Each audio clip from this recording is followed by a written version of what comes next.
Buen día, amigos. Bienvenidos al canal de Eye in the Sky. En este video voy a hablar acerca de los orígenes egipcios, de la versión de la creación escrita en Génesis 1. En otros videos de mi canal ya expliqué que desde la publicación de la obra de James Astruc en 1753, se comenzó a confirmar la hipótesis de que el Pentateuco no fue escrito por Moisés, como se había sostenido desde la antigüedad, sino que fue escrito por varios autores, que tenían sus propios puntos de vista. Esta hipótesis sobre la verdadera forma como fue escrito el Pentateuco, es conocida como la hipótesis documentaria, o hipótesis documental, y afirma que el Pentateuco es fruto del ensamblaje de varios textos que eran preexistentes, o que fueron elaborados y agregados a su cuerpo central en distintos momentos, y por lo tanto la verdad es que el Pentateuco está conformado por textos que proceden de diferentes fuentes y que fueron manipulados o editados por diferentes redactores en distintas épocas históricas. Para probar este punto, la hipótesis documental demuestra que en el Pentateuco se pueden identificar distintas narraciones que son repetitivas y que corren paralelamente respecto del tratamiento de un mismo tema, pero al final esas narraciones se dan de bofetadas las unas contra las otras, porque tienen grandes diferencias y contradicciones entre sí, lo que lleva a concluir que esas narraciones proceden de autores distintos que tenían sus propias ideas, creencias e intereses. De otro lado, gracias a los hallazgos de los arqueólogos y los historiadores que desde el siglo XIX han investigado el pasado de Egipto, de Mesopotamia y de las civilizaciones que habitaron en el Oriente Próximo en la antigüedad, hoy muchos académicos concluyen que los capítulos que van desde Génesis 1 hasta Génesis 11, realmente comenzaron a ser escritos entre los años 587 al 538 a.C.,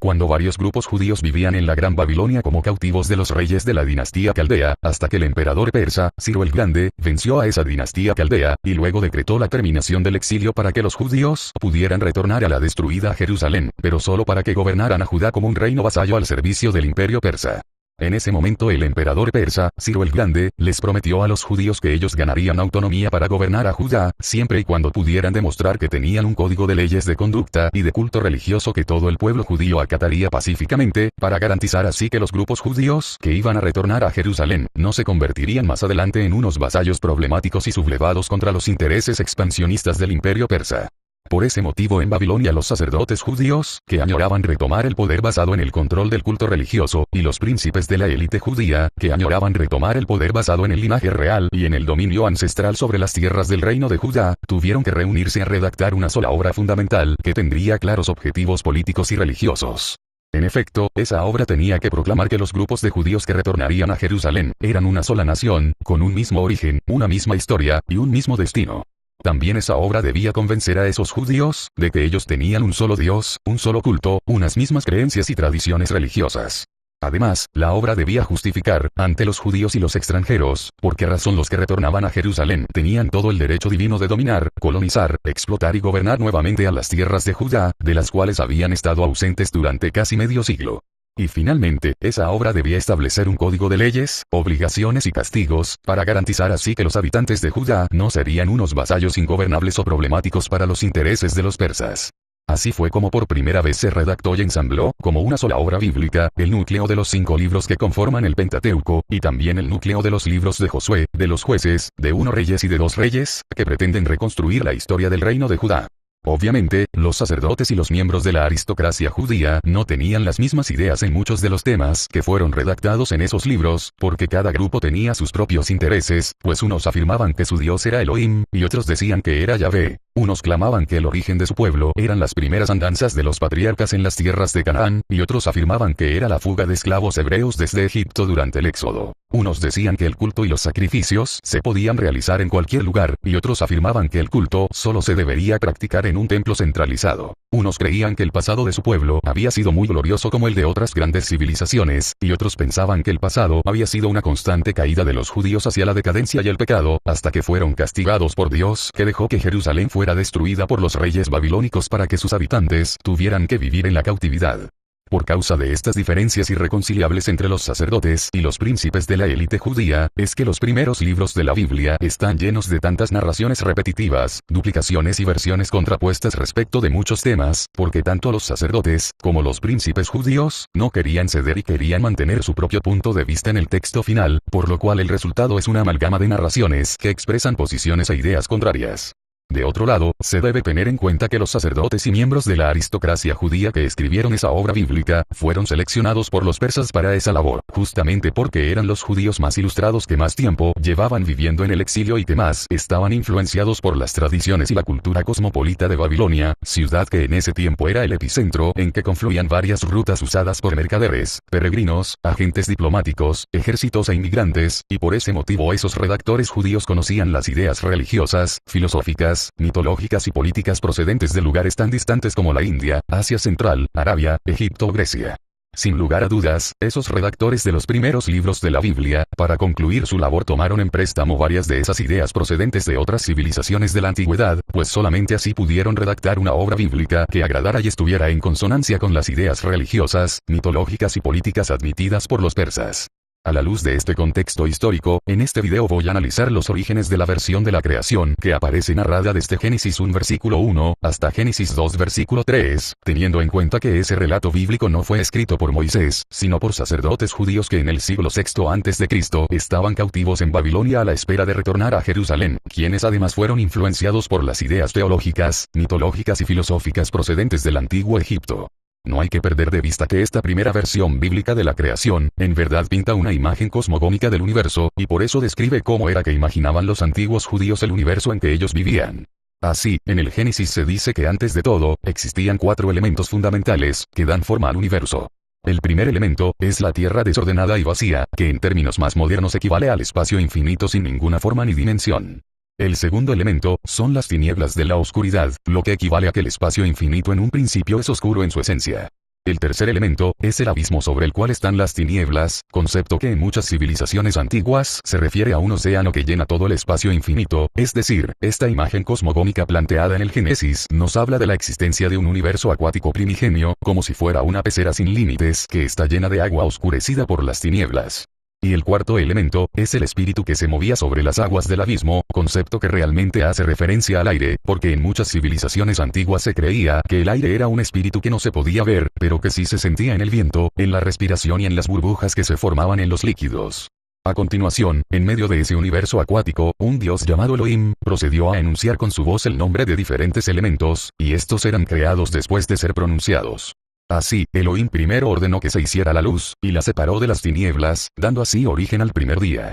Luego, Elohim creó una especie de vacío extenso, para poder separar las aguas del océano universal, quedando unas aguas arriba, y otras aguas debajo de ese vacío, y nombró como cielo a las aguas de arriba, concluyendo así el segundo día. El tercer día Elohim nombró a las aguas de abajo como mares, y de ellas surgió luego la tierra seca, y a continuación Elohim ordenó que la tierra seca fuera cubierta de hierba y de árboles que dan frutos, concluyendo así el tercer día. El cuarto día Elohim ordenó que en el cielo apareciera el sol como una lumbrera grande que ilumina el día, y la luna como una lumbrera menor para iluminar las noches, y también creó las estrellas, astros que cumplen la función de señalar las estaciones. El quinto día Elohim ordenó que surgieran las especies animales que viven en las aguas, y las aves que poblaron el cielo. El sexto día ordenó que surgieran los animales, reptiles, ganados y especies animales que habitan en la tierra. Y luego en ese mismo día Elohim creó al ser humano, macho y hembra al mismo tiempo, a imagen y semejanza de su creador, lo que equivale a que esos humanos también tenían una esencia divina, o eran inmortales o eran dioses destinados a cumplir un destino terráqueo.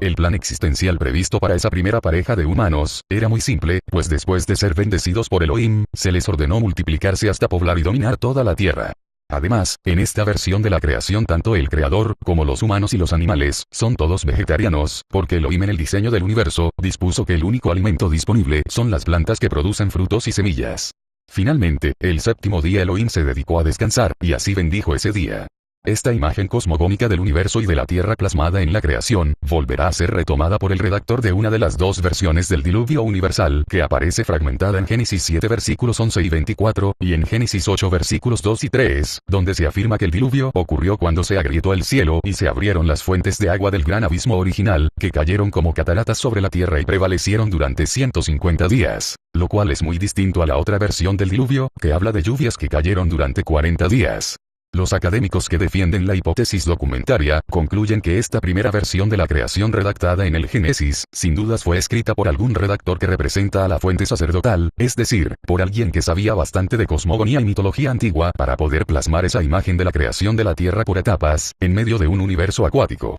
Y además, ese redactor sacerdotal, al elaborar esta narración de la creación, estaba muy interesado en adoctrinar a los futuros lectores sobre el acatamiento del mandato religioso de guardar el séptimo día como un día sagrado de descanso, ya que según la narración, el mismísimo Dios desde la creación del universo dio el primer ejemplo, al descansar al séptimo día después de haber concluido toda su obra. Adicionalmente, ese redactor sacerdotal también se inspiró en tradiciones de la fuente eloísta, y por eso pensaba que el Dios creador era Elohim, un Dios de origen canáneo, que a diferencia de Yahvé, es más abstracto, más trascendente, más alejado de los humanos, pues nunca se revela directamente ante ellos, ni desciende a la tierra para acompañarlos como si lo hace a menudo Yahvé. Y además, ese Dios Elohim, visto como una esencia trascendente y suprema del universo, tampoco tiene cualidades antropomórficas, ni reacciones impulsivas, ni atraviesa por episodios de frustración o de furia, ni tiene cambios de parecer como los de Yahvé, que sí posee todas esas cualidades que lo hacen más parecido a un padre estricto, gruñón y vengativo. Solamente ese Dios Elohim, más trascendente y más abstracto, podía estar al lado de los cuatro elementos esenciales que dan forma al universo, y solamente ese Dios podía de manera desapasionada y tranquila ir creando las cosas a medida que las nombraba con su voz solemne. Hágase la luz.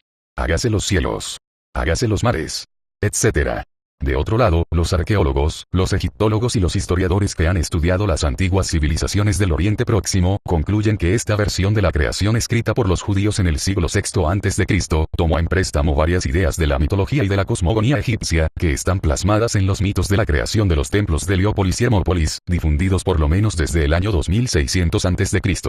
En efecto, en esos antiguos mitos egipcios, se dice que al principio en medio del caos surgieron 8 divinidades, 4 machos y 4 hembras, que son conocidos como los dioses de Logdoada. Iconográficamente, los 4 dioses machos son representados como hombres con cabeza de sapo, y las 4 diosas hembras aparecen como mujeres con cabeza de serpiente. Esos 8 dioses de Logdoada conformaron entre sí 4 parejas, que representan la faceta masculina y femenina de las 4 fuerzas primordiales que dan forma al universo, las cuales en su orden, son el espacio infinito, personificado por los dioses Hu y Hauket. La oscuridad, personificada por Kuk y Kauket. Las aguas del gran océano del universo acuático que lo envuelve todo, personificado por Nu y Naunet. Y el aire invisible que flota sobre el océano universal, personificado por Amun y Amaunet. En los mitos de la creación de los templos de Heliópolis y Hermópolis, se dice que en cierto momento esos 8 dioses intentaron fundirse en uno solo, y así formaron un huevo cósmico, que más tarde colapsó por las fuertes tensiones en su interior, dando así nacimiento a la luz del todopoderoso dios Atun-Ra.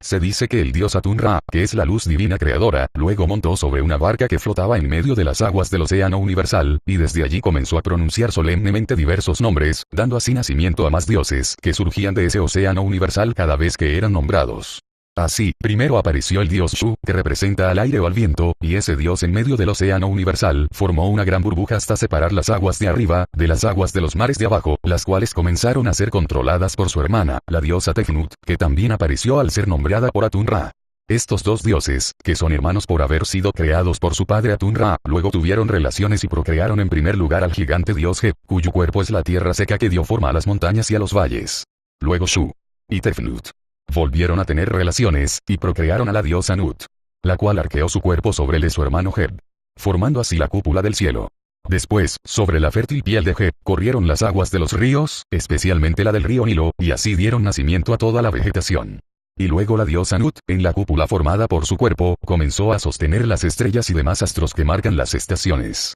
Desde ese momento el dios Atun-Ra, que es la luz divina creadora de todo lo existente, asumió también la forma del dios Ra, es decir, de la esfera solar, siendo representado iconográficamente como un hombre con cabeza de halcón y con una esfera solar encima, y así el dios Ra, en la forma del sol, comenzó a navegar en su barca sobre la espalda de la diosa Nut, para marcar el amanecer, el mediodía, el atardecer, y las noches. El gran río Nilo, al correr sobre el fértil cuerpo de Heb, también ocasionó que proliferara en torno de su cauce toda la diversidad de peces, aves, insectos, reptiles y animales, muchos de los cuales en la mitología egipcia antigua son vistos como segundas personificaciones de los distintos dioses. Luego ese mundo fue habitado por los hijos que Heb tuvo con su hermana Nut, es decir, fue habitado por los primeros dioses terráqueos, nacidos de las relaciones que la tierra tuvo con el cielo. Esos primeros dioses terrenales se llamaban Set y Osiris, los cuales estaban acompañados de sus respectivas hermanas, que a su vez se convirtieron en sus esposas, llamadas la diosa Neftis y la diosa Isis. Pues en la cosmogonía egipcia siempre se conserva el equilibrio entre el principio masculino y el principio femenino presentes en cada fase de la creación, motivo por el cual esos dioses terráqueos, macho y hembra, realmente eran imagen y semejanza de los otros dioses de los cuales descienden, porque comparten su misma esencia divina. En este punto los primeros dioses terráqueos, Set y Osiris, con sus respectivas esposas, procrearon a más dioses y diosas secundarios, y estos a su vez procrearon a otros más, que se encargaron de regir diferentes fenómenos y procesos de la naturaleza, como las lluvias, las tormentas de arena, el fuego, la fertilidad de los cultivos, las estaciones, la multiplicación de los ganados, los ciclos del río Nilo, etc., hasta conformar un panteón integrado por algo más de 700 deidades. Solamente en un momento posterior, el dios Genún, que es representado como un hombre con cabeza de carnero, tomó arcilla fértil del río Nilo, y la trabajó en su torno de alfarero, hasta darle forma a los primeros seres humanos que habitaron en la tierra, que ciertamente no eran dioses, no tenían naturaleza divina, ni eran inmortales, y solo fueron creados para vivir de la tierra y rendirle culto a todos los dioses. En ese instante el poderoso dios solar Atun-Ra adoptó una segunda personificación divina, en la figura del primer faraón, que descendió a la tierra para gobernar a los hombres y enseñarles los fundamentos de la cultura y la vida en civilización. Fácilmente, se ve un gran paralelismo entre el mito de la creación egipcio, difundido desde el tercer milenio antes de Cristo, y la versión de la creación que aparece en Génesis 1, escrita en el siglo VI antes de Cristo. En ambas narraciones al inicio hay 4 elementos esenciales que dan forma al universo, pero mientras en el mito egipcio esos 4 elementos en su faceta masculina y femenina son dioses en sí mismos, en el mito bíblico en cambio el redactor sacerdotal suprimió toda referencia al politeísmo egipcio, y por eso los mismos 4 elementos son mencionados pero no como dioses, sino como simples realidades físicas existentes antes de la creación. En el mito egipcio el dios creador es Atun-Ra, que representa a la luz divina a partir de la cual inicia la creación, y él emergió del caos que ocurrió cuando las 4 fuerzas primordiales del universo pretendieron fundirse en el huevo cósmico que colapsó. En cambio, en la versión de la creación plasmada en Génesis 1, el dios creador es Elohim, pero no se dice de dónde surgió este dios, ni se menciona el episodio del huevo cósmico, ni cuál es la relación de Elohim con las 4 fuerzas primordiales del universo. El redactor sacerdotal y eloísta, inconforme con el poderío militar y político que los egipcios ejercieron sobre los reinos del Oriente Próximo, se contentó con mostrar que Elohim era independiente a los 4 elementos primordiales del universo, y que también era un dios superior a todos los elementos que iban surgiendo de la creación, incluso era superior a la luz divina o Atun-Ra, que para los egipcios era su dios supremo, mientras que para los sacerdotes eloístas no era más que otro producto de la creación. En el mito egipcio, el dios Atun-Ra, desde su barca, va enunciando con su voz divina los nombres de otros dioses que emergen de las aguas del universo acuático. En el mito narrado en el Génesis, el redactor sacerdotal copió la misma fórmula, y por eso el dios Elohim va enunciando elementos que van siendo creados para dar forma a la tierra. En el mito egipcio el proceso de la creación está dividido en 9 etapas, regidas todas por el politeísmo, porque la luz, el viento, los mares, la tierra y el cielo, son todos ellos dioses o diosas que fueron creados por Atun-Ra o que descienden los unos de los otros, al igual que los primeros dioses terráqueos, que también comparten la misma esencia divina de sus familiares. Además, en ese mito egipcio los seres humanos, que solo son creados al final del proceso, no tienen atributos ni poderes divinos, ni son inmortales, y por eso no son semejantes a los dioses. En cambio, en la versión de la creación plasmada en Génesis 1, el redactor sacerdotal interesado en hacer valer el monoteísmo, centró todo el protagonismo del proceso creador en el dios Elohim. Además, suprimió la referencia a que la luz, el viento, los mares, la tierra y el cielo eran dioses, y los presentó como simples realidades físicas que son creadas directamente por Elohim. Y también suprimió toda referencia a la existencia de los dioses terrenales, y en su lugar colocó a los seres humanos, macho y hembra, argumentando que fueron creados en un mismo momento a imagen y semejanza de su creador, lo cual no puede ser cierto ya que los humanos no tienen los mismos poderes ni comparten la misma esencia divina de los dioses. De este modo el redactor sacerdotal imaginó un proceso de la creación dividido en 3 etapas, las cuales tuvo que comprimir en 6 días, para que así el creador pudiera descansar al 7º día.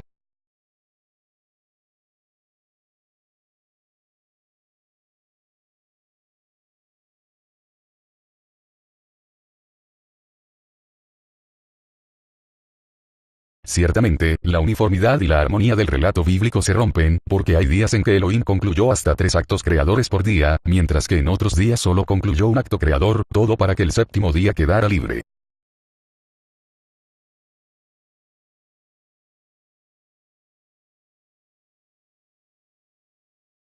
En fin, es evidente que el redactor sacerdotal eloísta, que en el siglo VI a.C. escribió la versión de la creación que aparece en Génesis 1, plagió ideas que provienen del mito de la creación egipcio surgido en el tercer milenio a.C., y también suprimió toda referencia a la pluralidad de dioses egipcios, para hacer prevalecer así un tardío monoteísmo centrado en el culto al dios Elohim. De este modo, los que en la actualidad veneran la versión de la creación plasmada en Génesis 1, sin saberlo están venerando la imagen cosmogónica, politeísta y pagana, difundida por los antiguos egipcios, imagen que representa el mundo en medio de un universo acuático. Y bien amigos, hasta aquí dejo este video. Si les gustó, y quieren apoyar mi labor investigativa, entonces suscríbanse a mi canal, comenten y compartan el video, y regálenme el pulgar arriba en el like. Nos vemos en una próxima entrega del canal de Eye in the Sky. Oso, y los príncipes de la élite judía, que añoraban retomar el poder basado en el linaje real y en el dominio ancestral sobre las tierras del reino de Judá, tuvieron que reunirse a redactar una sola obra fundamental que tendría claros objetivos políticos y religiosos. En efecto, esa obra tenía que proclamar que los grupos de judíos que retornarían a Jerusalén eran una sola nación, con un mismo origen, una misma historia y un mismo destino. También esa obra debía convencer a esos judíos, de que ellos tenían un solo Dios, un solo culto, unas mismas creencias y tradiciones religiosas. Además, la obra debía justificar, ante los judíos y los extranjeros, por qué razón los que retornaban a Jerusalén tenían todo el derecho divino de dominar, colonizar, explotar y gobernar nuevamente a las tierras de Judá, de las cuales habían estado ausentes durante casi medio siglo. Y finalmente, esa obra debía establecer un código de leyes, obligaciones. Buen día, amigos. Bienvenidos al canal de Eye in the Sky. En este video voy a hablar acerca de los orígenes egipcios, de la versión de la creación escrita en Génesis 1. En otros videos de mi canal ya expliqué que desde la publicación de la obra de James Astruc en 1753, se comenzó a confirmar la hipótesis de que el Pentateuco no fue escrito por Moisés, como se había sostenido desde la antigüedad, sino que fue escrito por varios autores, que tenían sus propios puntos de vista. Esta hipótesis sobre la verdadera forma como fue escrito el Pentateuco, es conocida como la hipótesis documentaria, o hipótesis documental, y afirma que el Pentateuco es fruto del ensamblaje de varios textos que eran preexistentes, o que fueron elaborados y agregados a su cuerpo central en distintos momentos, y por lo tanto la verdad es que el Pentateuco está conformado por textos que proceden de diferentes fuentes, siones y castigos, para garantizar así que los habitantes de Judá no serían unos vasallos ingobernables o problemáticos para los intereses de los persas. Así fue como por primera vez se redactó y ensambló, como una sola obra bíblica, el núcleo de los 5 libros que conforman el Pentateuco, y también el núcleo de los libros de Josué, de los jueces, de 1 Reyes y de 2 Reyes, que pretenden reconstruir la historia del reino de Judá. Obviamente, los sacerdotes y los miembros de la aristocracia judía no tenían las mismas ideas en muchos de los temas que fueron redactados en esos libros, porque cada grupo tenía sus propios intereses, pues unos afirmaban que su Dios era Elohim, y otros decían que era Yahvé. Unos clamaban que el origen de su pueblo eran las primeras andanzas de los patriarcas en las tierras de Canaán, y otros afirmaban que era la fuga de esclavos hebreos desde Egipto durante el Éxodo. Unos decían que el culto y los sacrificios se podían realizar en cualquier y que fueron manipulados o editados por diferentes redactores en distintas épocas históricas. Para probar este punto, la hipótesis documental demuestra que en el Pentateuco se pueden identificar distintas narraciones que son repetitivas y que corren paralelamente respecto del tratamiento de un mismo tema, pero al final esas narraciones se dan de bofetadas las unas contra las otras, porque tienen grandes diferencias y contradicciones entre sí, lo que lleva a concluir que esas narraciones proceden de autores distintos que tenían sus propias ideas, creencias e intereses. De otro lado, gracias a los hallazgos de los arqueólogos y los historiadores que desde el siglo XIX han investigado el pasado de Egipto, de Mesopotamia y de las civilizaciones que habitaron en el Oriente Próximo en la antigüedad, hoy muchos académicos concluyen que los capítulos que van desde Génesis 1 hasta Génesis 11 realmente comenzaron a ser escritos entre los años 587 al 538 a.C., cuando varios grupos judíos vivían en la Gran Babilonia como cautivos de los reyes de la dinastía caldea, hasta que el emperador persa, Ciro el Grande, venció a esa dinastía caldea, y luego decretó la terminación del exilio para que los judíos pudieran retornar a la destruida Jerusalén, pero solo para que gobernaran a Judá como un reino vasallo al servicio del imperio persa. En ese momento el emperador persa, Ciro el Grande, les prometió a los judíos que ellos ganarían autonomía para gobernar a Judá, siempre y cuando pudieran demostrar que tenían un código de leyes de conducta y de culto religioso que todo el pueblo judío acataría pacíficamente, para garantizar así que los grupos judíos que iban a retornar a Jerusalén no se convertirían más adelante en unos vasallos problemáticos y sublevados contra los intereses expansionistas del imperio persa. Por ese motivo en Babilonia los sacerdotes judíos, que añoraban retomar el poder basado en el control del culto religioso,